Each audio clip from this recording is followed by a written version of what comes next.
देखिए, हमारी बच्ची को मनीष रंजन ने लगभग 25 लाख रुपया डॉक्टर को दिए और लगभग नीलू अग्रवाल 10 लाख से ऊपर रुपया दी। हमारी बच्ची होश में आ गई थी, सब कुछ ठीक था। बेंच पे नहीं थी और उन डॉक्टर से अभी तक कोई पूछताछ हुआ ही नहीं, बातचीत ही नहीं। क्या ऐसे डॉक्टर पर 302 का मुकदमा नहीं लगना चाहिए? उसकी पूरी जांच नहीं होनी चाहिए? बस बलात्कार तक जाकर के रोक दिया जाए। बलात्कार के बाद क्या क्या हुआ? बलात्कार के बाद क्या क्या हुआ, इसको समझने का प्रयास। क्यों लोग इन्वॉल्व थे, क्यों, किसको बचा रहे थे? इस हॉस्टल से मनीष रंजन के द्वारा किन किन को लड़कियां यहां से भेजी जाती थी? बंगाल से लड़कियां मंगा के क्यों रखा जाता था?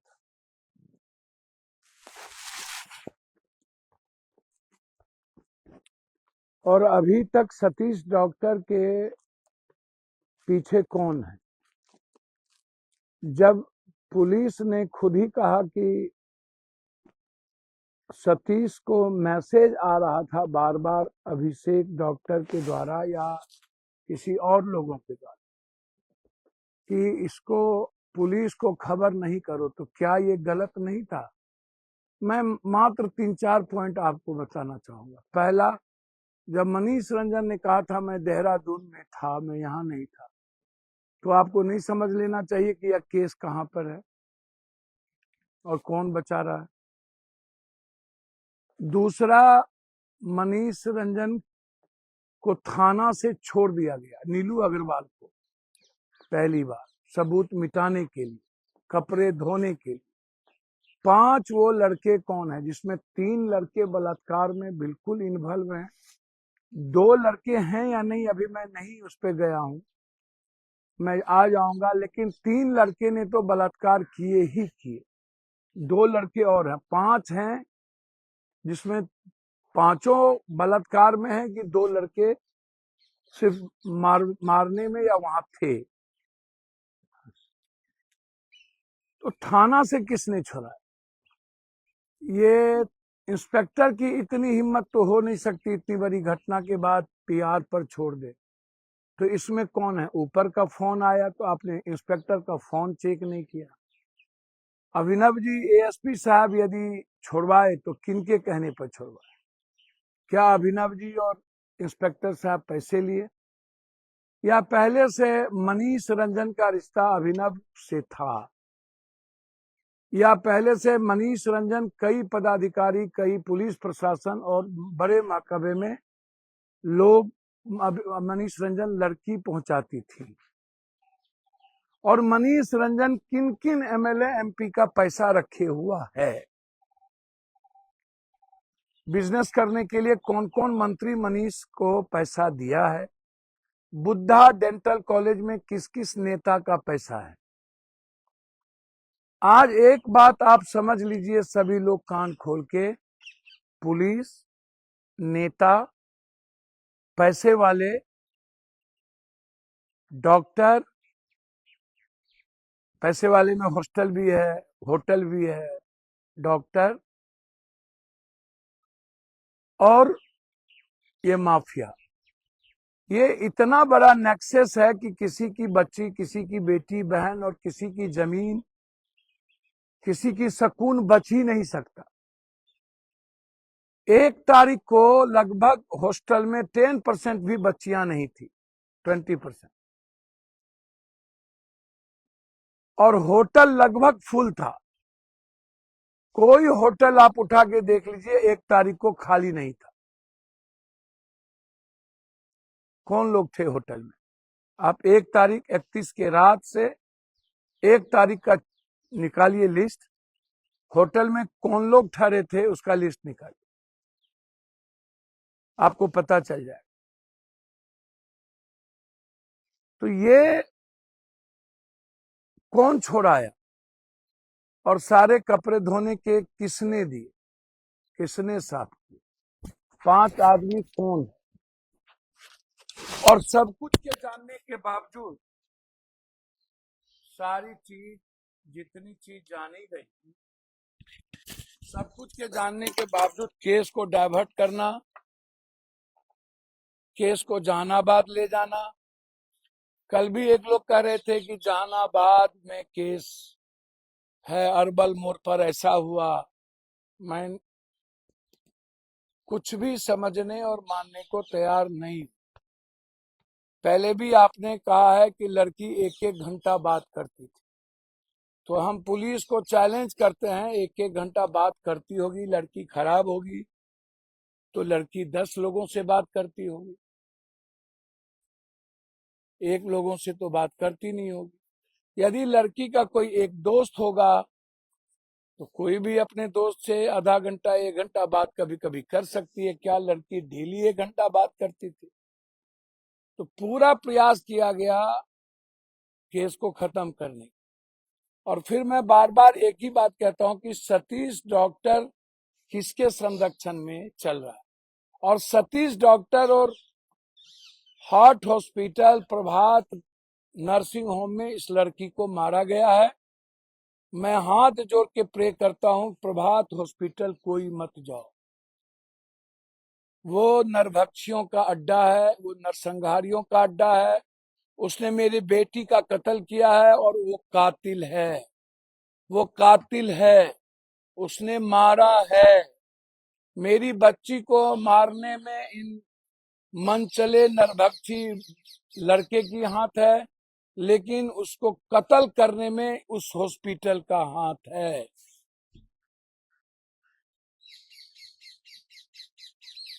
आप इस बात को समझ ली। और इस केस को खत्म करने में 3 नेता की भूमिका है। इसमें नेता हैं और जिनका जिनका पैसा लगा हुआ है वो पैसे वाले हैं। मनीष रंजन के यहाँ आप क्या लेने जा रहे हैं? रेड अब क्या कर रहे हैं? कल रात में, आज सुबह में पुलिस मनीष रंजन के यहाँ रेड कर और कह रहा है कि कागज जब्त किया गया। सरकार से आग्रह करते हैं कि मनीष रंजन के हॉस्टल को आज बुलडोजर चला दीजिए। है हिम्मत और औकात तो चलाइए। और ये जातीय नेताओं से आग्रह करेंगे कि अपनी राजनीति बंद कर दीजिए। गया की भी बेटी है, बक्सर की भी बेटी है, मुजफ्फरपुर की भी बेटी है, खगड़िया की भी बेटी है, पटना की भी बेटी है, सिंहेश्वर की भी बेटी है, पूर्णिया की भी बेटी है। और इन नेताओं से कहेंगे कि अपने गुर्गे, चमचे और दलाल को कहिए कि मजबूत लोगों की हत्या हो तो दलाली ना करे।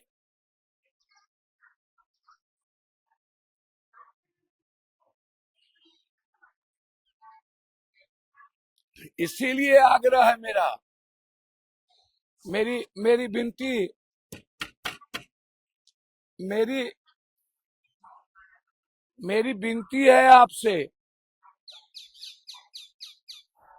कि इन डॉक्टर को आज गिरफ्तार करिए, पहला।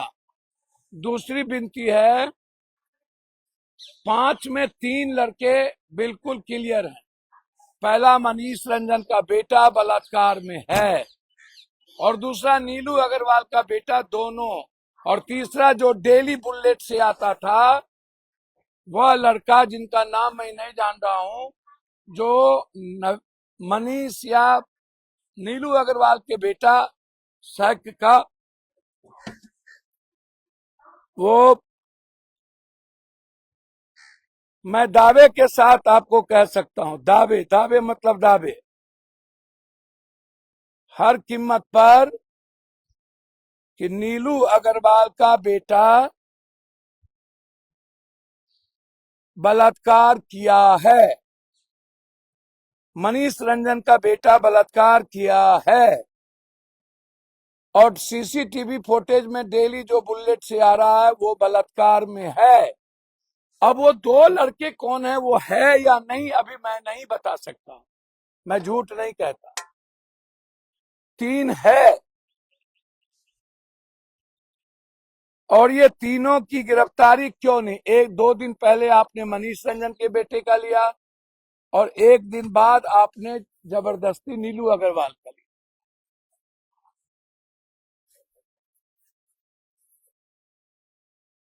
तो इन सेक्स रैकेट के धंधे में कौन कौन लोग इन्वॉल्व है, इसकी भी जानकारी होनी चाहिए। और कौन कौन हॉस्टल के मालिक इन्वॉल्व है, ये हॉस्टल को बंद करिए जिसका रजिस्ट्रेशन नहीं है, सीसीटीवी फुटेज नहीं है। और बिल्कुल मुख्यमंत्री जी, हॉस्टल में किसी के बेटे, किसी के यूथ को एंट्री बंद करिए, गाइडलाइन निकालिए, वहां को एक्सेस दीजिए। तो बस इतना ही आज मेरा आपसे है कि डॉक्टर की गिरफ्तारी क्यों नहीं, हमारी बेटी को जी ली थी उसको क्यों मार दिया गया, प्रभात में मार दिया गया, इसमें 3 आदमी कंप्लीट रूप से बलात्कार किया है, 5 में 2 है या नहीं करने में ये मुझे अभी कंफर्म जानकारी नहीं मिली है। एसआईटी और सीआईडी क्या कर रही है मुझको नहीं पता, क्या अब भी वो बचाएंगे मुझको नहीं जानकारी। पहले ही नॉर्मल करने का आदेश चला गया था। कौन है ये सुप्रिंटेंडेंट ठाकुर, जिसकी बेटी को 10 गोल्ड मेडलिस्ट मिला हुआ है सारे सब्जेक्ट में, इसकी भी इंक्वायरी हो।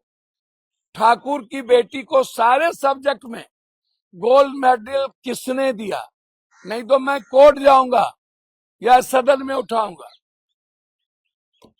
ये गोल्ड मेडल जो अभी आईजीएमएस में डॉक्टर है, जो पीएमसीएच में ही था, और 2 बार एक्सटेंशन के बाद अभी तक वहां सुप्रिंटेंडेंट दूसरा क्यों नहीं दिया गया?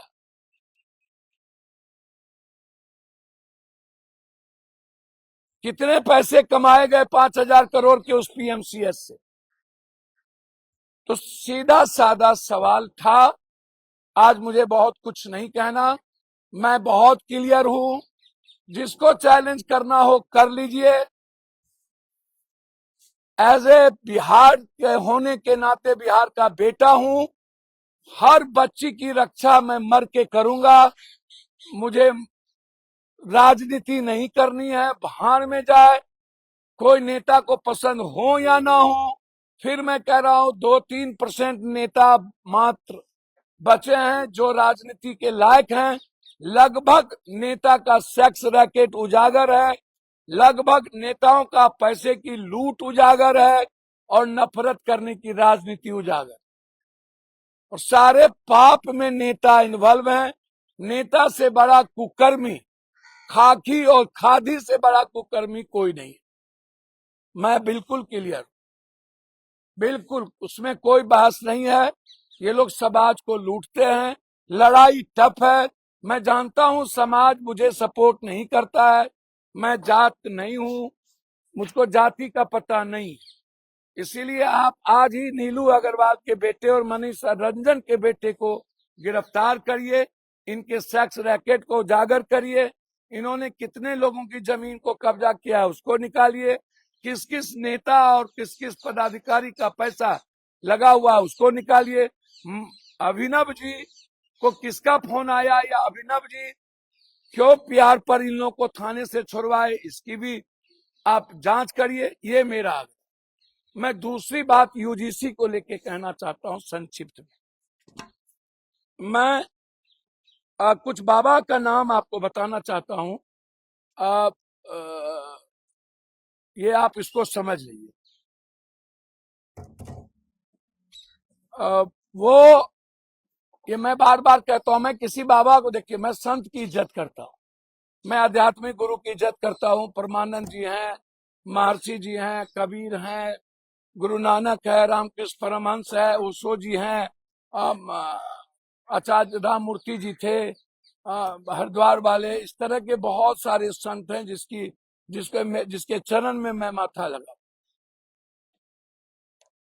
और करूंगा।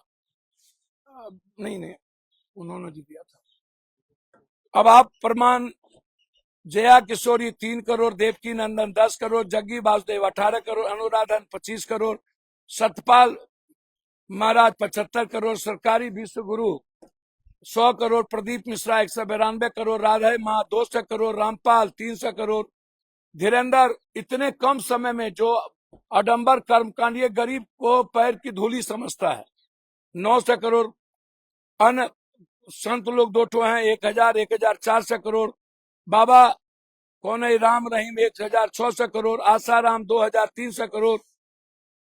निरंकारी कोई है, वो उसको मैं बुरा नहीं मानता हूं, 9000 करोड़। नित्यानंद स्वामी जो बहुत बड़े बलात्कारी थे, 9900 करोड़।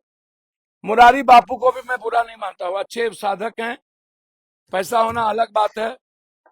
अब आप हमको एक बात बताइए,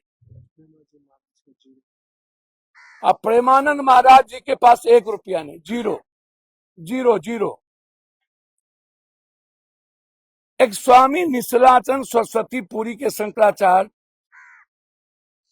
ये कभी आपने सुना कोई बाबा कभी कोई राजनीति की बात करता हो? इन्होंने यूजीसी पर, देखिए मैं यूजीसी के पक्ष या विपक्ष में या पक्ष में नहीं, उन्होंने कहा भारत जैसे देश में जहां विभिन्न जातियों और समुदाय अपनी परंपराएं थोपा भी या कानून अराजकता पैदा करता है, उसका मानना है कि समानता के लिए धार्मिक ग्रंथ जैसे शास्त्र की मान्यताओं को नजरअंदाज नहीं किया जाना चाहिए। और नहीं।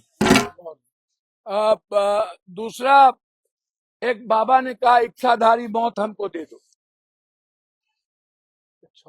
इच्छा मृत्यु। वो हमको भी गाली गलौज किए थे, वो कट्टर जातिवादी हैं।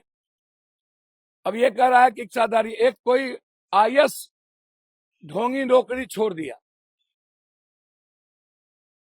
तो ये लोग, अब धीरेन्द्र का आप उठा के देखिए, धीरेन्द्र जी जो जिनको मैं कहता हूं कि इनको ना कोई कथा का ना ज्ञान का, ये बंदर की तरह करते हैं। ये चमत्कार जैसी कोई चीज नहीं है। चमत्कार जैसी कोई चीज होती तो आप पाकिस्तान जो हमारे विरोधी हैं उसको उड़ा दो, बांग्लादेश को उड़ा दो, गरीबी खत्म कर दो, बलात्कार को रोक दो, बेटियों की सुरक्षा कर लो। इतने पैसे खर्च करने की जरूरत नहीं, एआई की जरूरत नहीं,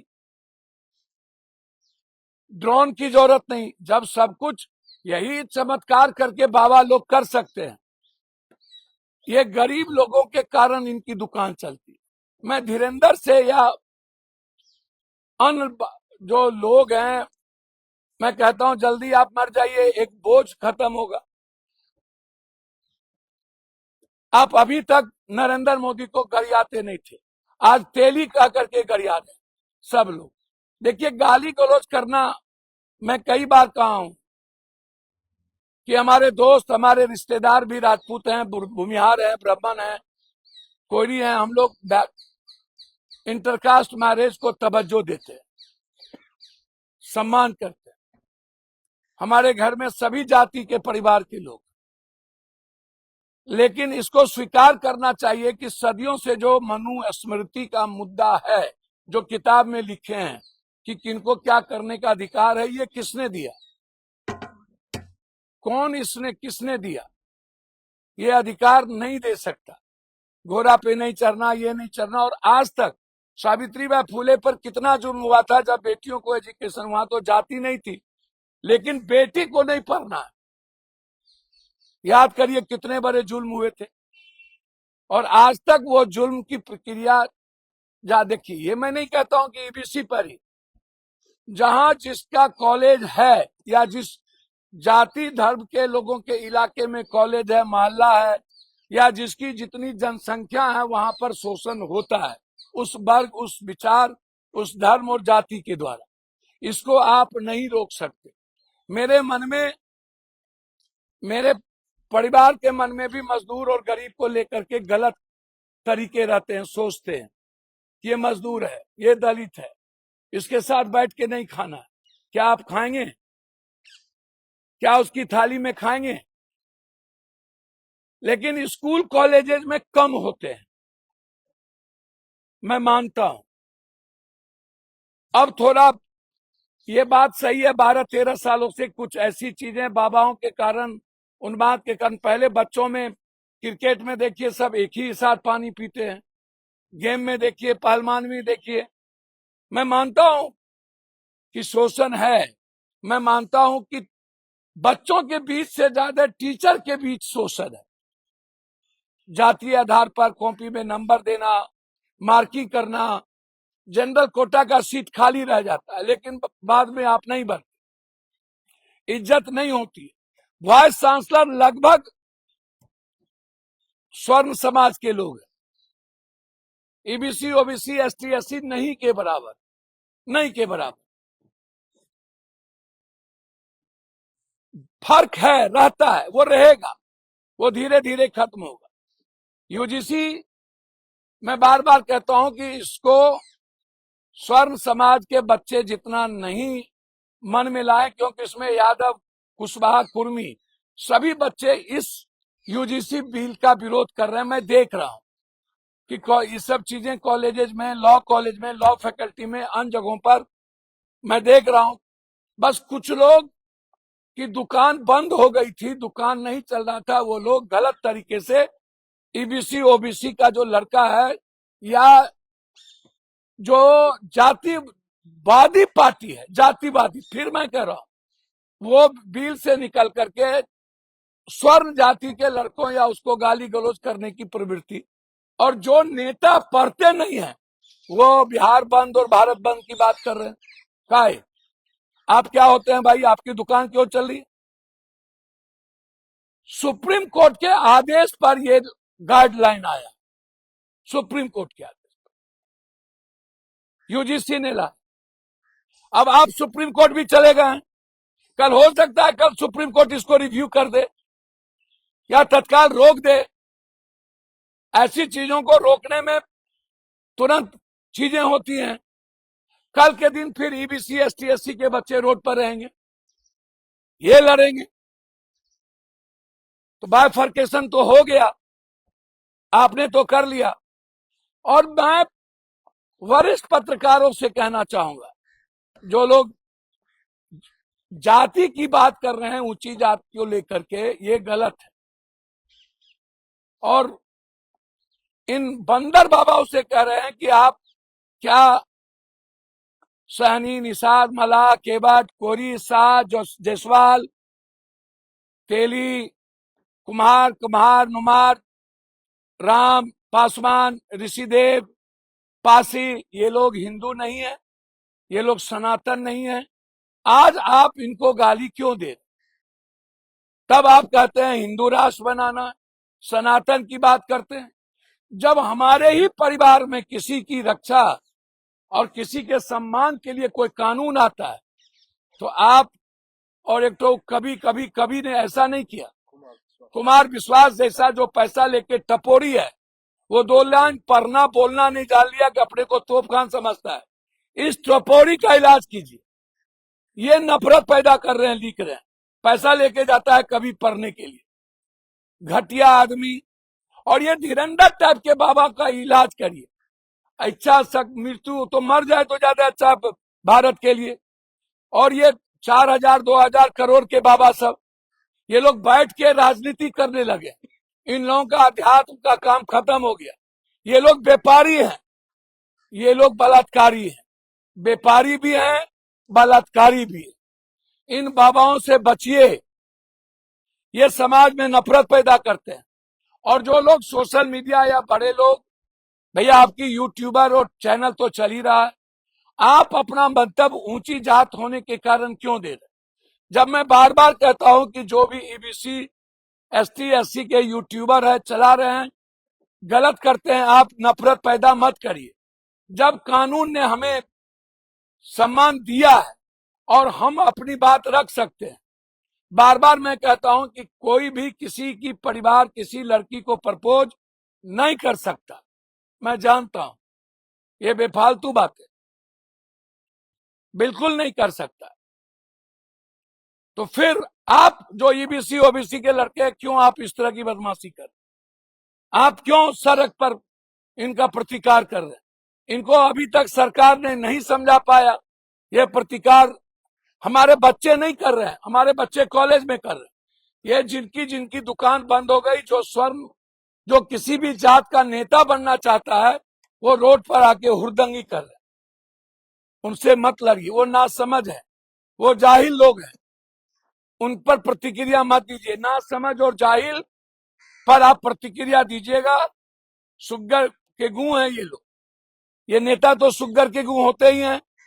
तो नेताओं पर प्रतिक्रिया, बच्चे के बीच में बाइफरकेशन मत करिए। कॉलेज में आप स्वर्ण पिछड़ा मत करिए, मैं पैर पकड़ता हूं। और यूजीसी कानून स्वर्ण बच्चों के खिलाफ नहीं है, बेटियों के खिलाफ नहीं है। ये आर्थिक सामाजिक रूप से जो बच्ची, जो विकलांग है, जिसका रेस्पेक्ट नहीं होता है, ये उसके लिए कानून है। वहां अपनी बात रख सकते हैं। जिनके साथ अभी तक एडमिशन लेने में, नंबर देने में या किसी भी चीजों का सम्मान देने में कमजोर हुआ, वो वहां जाके रखेंगे तो उनको फंडिंग नहीं मिलेगी। तो इसीलिए मेरा रिक्वेस्ट है कि यूजीसी में विवाद मत करिए। और स्वर्ण जाति के नहीं चलाने वाले दुकानदार नेताओं से आग्रह कर रहा हूं कि बच्चों को आप इस जातियों में मत धकेलिए। पैर पकड़ता हूं। आपके साथ यादव के बच्चे, कोसी कुर्मा कुर्मी के बच्चे खड़े हैं। वो भी कह रहे हैं कि ये चीज का दुरुपयोग नहीं हो और न होगा। न SC ST में दुरुपयोग हुआ, न स्वर्ण में दुरुपयोग हुआ।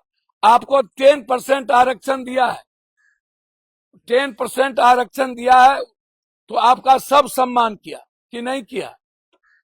तो फिर आप क्यों ऐसा करते? काहे? इस लड़ाई को खत्म करिए। मैं हाथ जोड़ता हूं, पैर पकड़ता हूं। कल आप भारत बंद करेंगे, परसों ये लोग करने लगेंगे। यहां भी दुकानदारी चलाने वाले नेताओं की कमी नहीं है। इनको अच्छी बात नहीं करना है, इनको बेटियों की बात नहीं करना है, वन एजुकेशन वन नेशन की बात नहीं करना है, इनको रोजगार की बात नहीं करना है, AI की बात नहीं करना है, ड्रोन की बात नहीं करना है। इनको 24 घंटा नफरत की दुकान और जातीय जहर का दुकान चलाना है। इन बाबाओं से बचिए। इन लोगों का उपाय है डेनामाइट लगा करके पाकिस्तान, बांग्लादेश भेज दीजिए। ये गंदे लोग हैं, चाहे वो धीरेंद्र पाखंडी कर्मकांडी हो। इनको दलित के दुश्मन है, गरीब के दुश्मन है। ये अंबेडकरवादी विचार के दुश्मन है। ये मनुस्मृति की दुकान चलाना चाहते हैं। और ये अपनी, ये भागवादी, भगवानवादी गरीब बैकवर्ड को बनाकर ये अपनी दुकान चलाना चाहते हैं। ये नहीं चाहते हैं कि कोई दलित गरीब का बच्चा पढ़े, वो दुनिया का सबसे ऊंचा पर जाए और ये जातीय जहर ना पैदा हो। तो इन बाबाओं के जातीय जहर से बचिए, ये मेरा रिक्वेस्ट है। यूजीसी के पर मेरा इतने है कि ये जो कानून आया है, जब भी कोई कानून आता है तो सबको मिलकर सम्मान करना चाहिए। आपके लिए भी जब कानून आया तो सम्मान हुआ, आगे भी आना चाहिए। सुप्रीम कोर्ट में लोगों ने फाइल किया है। नफरत और ना बढ़े, इसका ख्याल सरकार को रखना चाहिए। और सरकार को चाहिए कि बच्चों को बुलाकर बताना कि इस कानून का दुरुपयोग नहीं होगा और यह कानून किसी जाति विशेष के लिए नहीं है। यही मैं आग्रह करना चाहता था। पुनः एक बार नीच के बच्चों के न्याय के लिए ही नहीं, अब कोई दोबारा निर्भया ना हो, जबकि होगा। क्योंकि नेता, लगभग नेता पदाधिकारी नरभक्षी हैं। बगैर इसके वो जी नहीं सकते। नेताओं से बचिए, नाग और सांप ना